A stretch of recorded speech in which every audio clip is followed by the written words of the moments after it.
పహల్గామ్ ఉగ్రదాడి నేపథ్యంలో దాయాది దేశాల మధ్య ఉద్రిక్తత పరిస్థితులు నెలకొన్నాయి. బార్డర్లో ఇరు దేశాల సైనికులు అప్రమత్తంగా ఉన్నారు.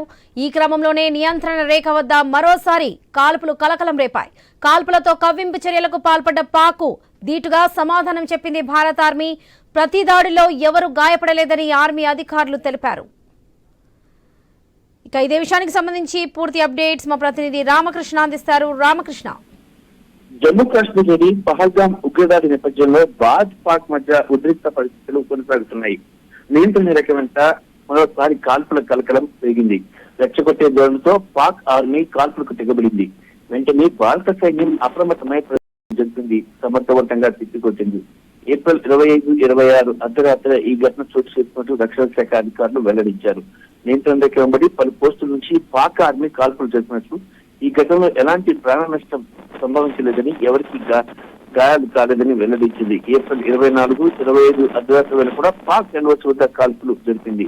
అయితే పహల్గామ్ లోని ఏప్రిల్ 22న పర్యాటకులపై ఉగ్రవాదులు చేసిన పాశవిక దాడిలో 26 మంది ప్రాణాలు కోల్పోయిన సంగతి తెలిసింది. ఈ ఘటనలో భారత్ పాక్ మధ్య విభేదాలు బగ్గుమన్నాయి. పాక్ తో దౌత్య సంబంధాలకు సంబంధించి భారత్ కీలక నిర్ణయాలు తీసుకుంది. సింధు జలాల ఒప్పందం అమలు నిలిపివేయడంతో పాటు పాక్ పౌరులు తక్షణమే భారత్ విడిచి వెళ్లాలని ఆదేశించింది. వీటితో ఆ చర్యలతో దాయాది అక్కస్సు వెళ్లగక్కుతుంది.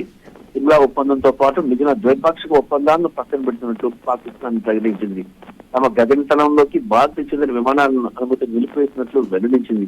అలాంటి పరిణామాలు చోటు చేసుకోవడంతో సరిహద్దుల్లో కాల్పులు చోటు చేసుకోవడం కలకలం రేపుతుంది. మరి ప్రస్తుత పరిస్థితి చూసుకున్నట్టుగైతే మాత్రం చాలా ఉద్రిక్తంగానే ఉందని చెప్పాలి.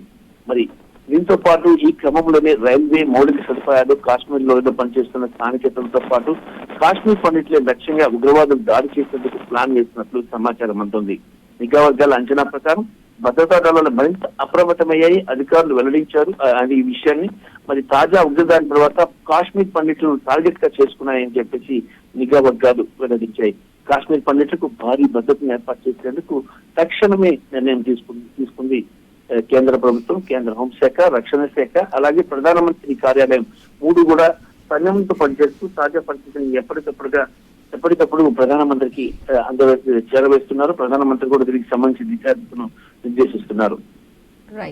Right Ramakrishna, thank you.